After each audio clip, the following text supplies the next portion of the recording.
नमस्कार दोस्तों। आज का पाठ है हांडी। पाठ नंबर 7। कभी कभी कोई पुरानी घटना किसी पर काम करने में मददगार सिद्ध हो जाती है। उन्हीं में से एक घड़ी का पेंडुलम है। आइए इस पाठ को पढ़ते हैं।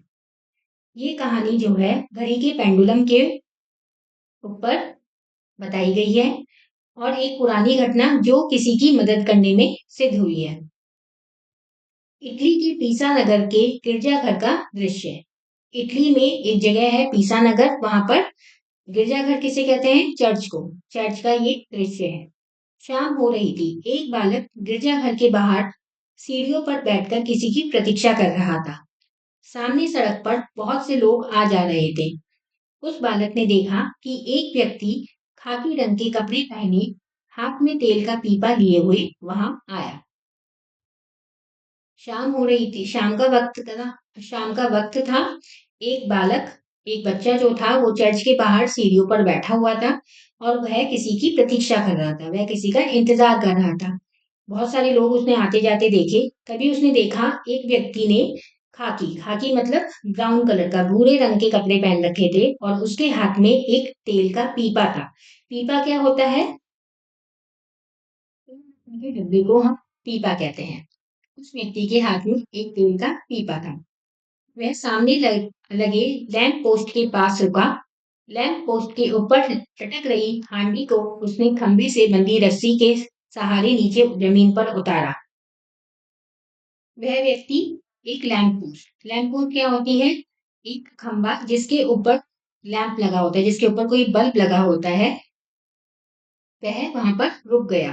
वह व्यक्ति वहां पर रुका। उसने उस लैंप पोस्ट पर एक हांडी टंगी थी, जैसे आप इसमें चित्र में देख सकते हैं। एक हांडी टंगी थी। उसने रस्सी के सहारे से उस हांडी को नीचे उतारा। फिर हांडी के अंदर रखे लैंप को निकाला। उसमें उसने उस हांडी के अंदर जो लैंप रखा हुआ था उसको निकाला। उसमें तेल भरा, उसे जलाकर हांडी में रखा और हांडी का ढक्कन बंद करके रस्सी वापस खींच दी।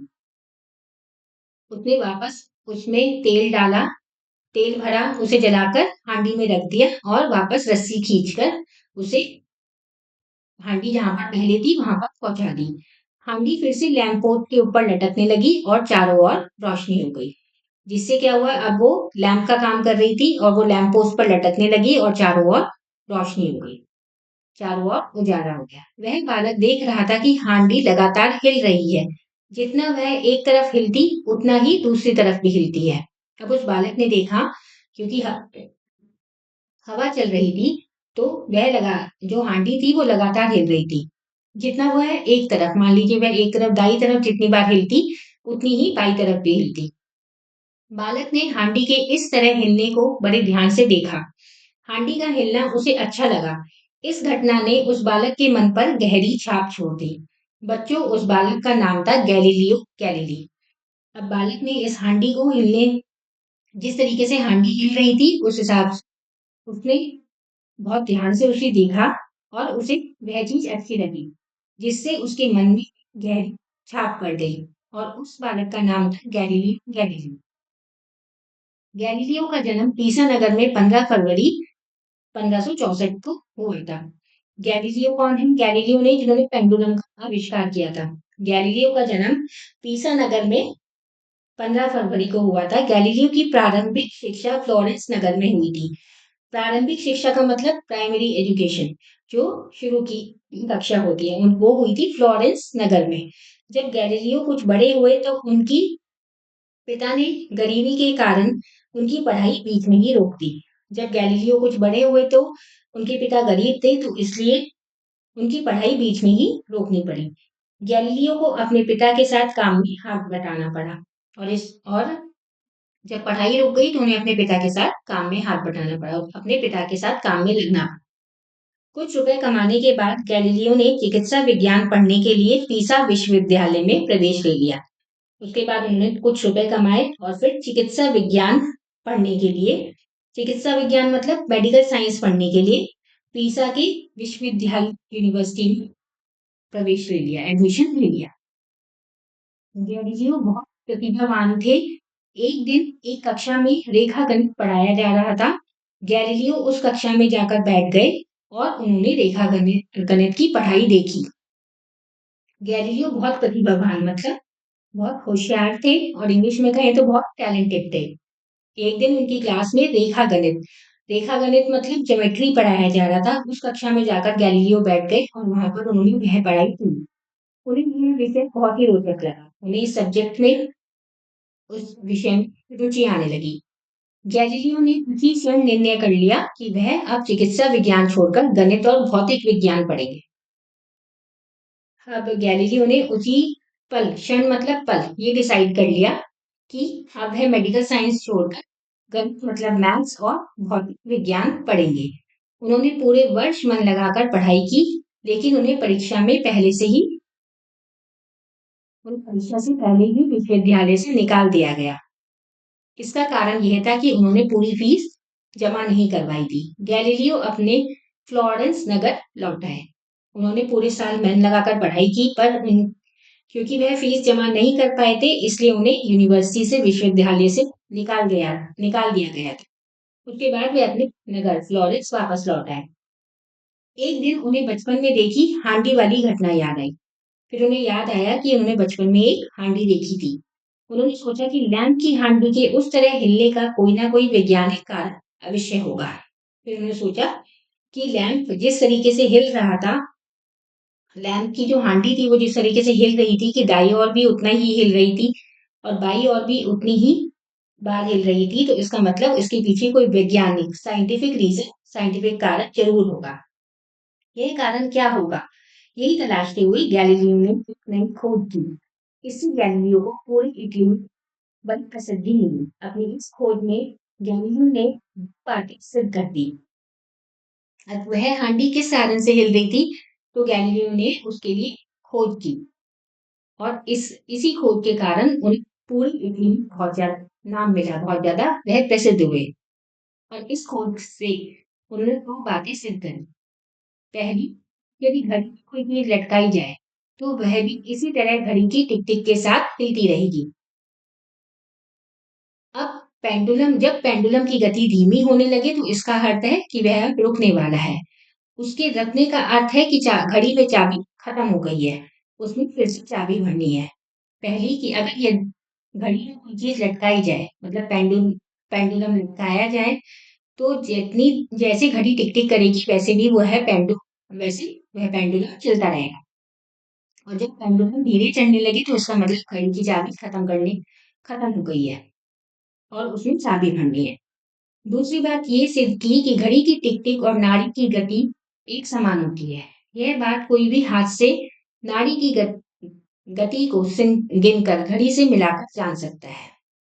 दूसरी बात उन्होंने ये सिद्ध की, जो घड़ी की गति होती है, जो घड़ी की टिक टिक होती है, उससे हमारी हृदय की गति, जो हमारी, आपने देखा होगा कि डॉक्टर जो होते हैं वो कई बार आपके हाथ की नब्ज को पकड़कर देखते हैं कि आपका हृदय गति कैसे चल रही है। तो उन्होंने पता लगाया कि घड़ी की टिक टिक और नाड़ी की गति एक समान होती है और ये हाथ से भी नाड़ी की गति को गिन सकते हैं और घड़ी से मिला सकते हैं उसे। यदि किसी के शरीर के नाड़ी की गति घड़ी की गति गति से कम या अधिक है तो उसे अस्वस्थ समझा जाए। और उन्हें ये पता लगाया कि अगर किसी की जो नाड़ी की गति है, अगर वह घड़ी की गति से कम है या फिर ज्यादा है, तो इसका मतलब वह व्यक्ति अस्वस्थ है, वह व्यक्ति बीमार है। नाड़ी की गति का तेज होना या कम होना दोनों ही शरीर के लिए घातक सिद्ध हो सकते हैं। अगर हमारी जो नाड़ी की गति को हम इंग्लिश में पल्स रेट भी कह सकते हैं, अगर पल्स रेट हमारी कम है या तेज है, दोनों ही हमारे शरीर के लिए खतरनाक हो सकते हैं। मानव शरीर की चिकित्सा के क्षेत्र में गैलीलियो की ये खोज बहुत महत्वपूर्ण और कल्याणकारी मानी गई। इससे शरीर का उपचार करने में सहायता मिलती है। मनुष्य के शरीर को चिकित्सा देने के लिए, सही करने के लिए गैलीलियो ने ये जो खोज की थी, इसको बहुत ज्यादा महत्वपूर्ण माना गया और कल्याणकारी मतलब कल्याण करने हेतु माना गया, कल्याण के लिए करा गया कार्य माना गया और इससे हमारे शरीर के उपचार में भी बहुत मदद मिलती है। ये गैलीलियो की घड़ी है। जो उन्होंने इन्वेंट की थी। शब्दार्थ गिरजाघर ईसाइयों का पूजा स्थल, जहां पर क्रिश्चियन लोग पूजा करने जाते हैं उसे हम गिरजाघर कहते हैं। हांडी मिट्टी का छोटा बर्तन, प्रतिभावान योग्य, सिद्ध साबित, कल्याणकारी कल्याण के लिए किया गया कार्य, पीपा तेल रखने का डिब्बा, प्रारंभिक आरंभिक, क्षण पल, घात खतरनाक, अभ्यास पढ़ने का कौशल, शब्दों का उच्चारण कीजिए, पीसा फ्लोरेंस, लैंप पोस्ट, रेखा गणित, अस्वस्थ, आविष्कार, कल्याणकारी, हांडी, चिकित्सा, भौतिक, वैज्ञानिक और तलाश। पाठ ज्ञान, वर्णों को जोड़कर लिखिए। यहाँ पर हमें वर्ण जो दे रखे हैं उन्हें जोड़कर हमें शब्द बनाने हैं। पहला है पीसा। पीसा एक नगर का नाम था। हांडी, रोशनी, रोशनी मतलब उजाला।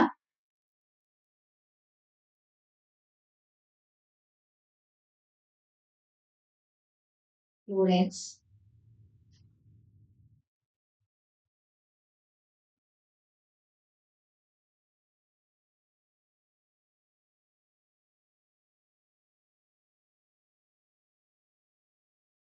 प्रतिभा, प्रतिभा को हम इंग्लिश में कहते हैं एबिलिटी। भौतिक, भौतिक मतलब फिजिक्स। बचपन और घातक।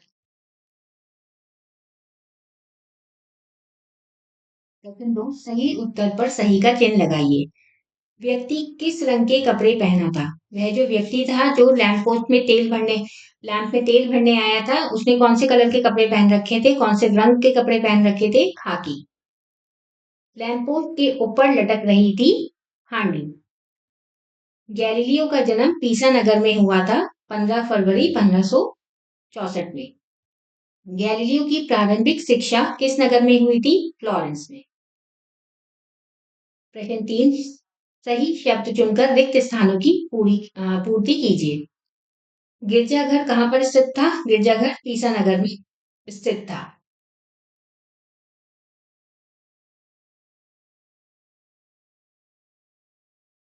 डैश फिर से लैंप पोस्ट के ऊपर लटकने लगी। क्या चीज फिर से लैंप पोस्ट के ऊपर लटकने लगी? हांडी।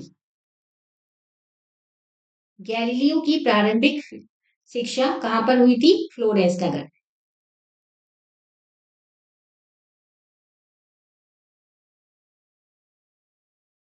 सोचिए और लिखिए। लैंपपोस्ट की हांडी को कैसे उतारा गया? लैंपपोस्ट के पास, लैंपपोस्ट में ही एक रस्सी लटक रही थी जिससे, जो हांडी से बंधी थी, उसे नीचे खींचकर हांडी को नीचे उतारा गया और फिर उसमें तेल भरकर वापस रस्सी को खींचा गया। गैलीलियो को विश्वविद्यालय से क्यों निकाला गया? गैलीलियो को विश्वविद्यालय से इसलिए निकाला गया क्योंकि वह समय पर अपनी फीस नहीं जमा कर पाए थे। घड़ी और नाड़ी का क्या संबंध है? घड़ी और नाड़ी का क्या संबंध है? जिस गति से घड़ी की टिक टिक चलती है उसी गति से मनुष्य की नाड़ी भी चलती है। यदि मनुष्य की नाड़ी कम या धीमी गति से या अधिक गति से चलती है, घड़ी की नाड़ी से तेज या कम चलती है, इसका मतलब वह मनुष्य बीमार है, अस्वस्थ है। इसका उत्तर आप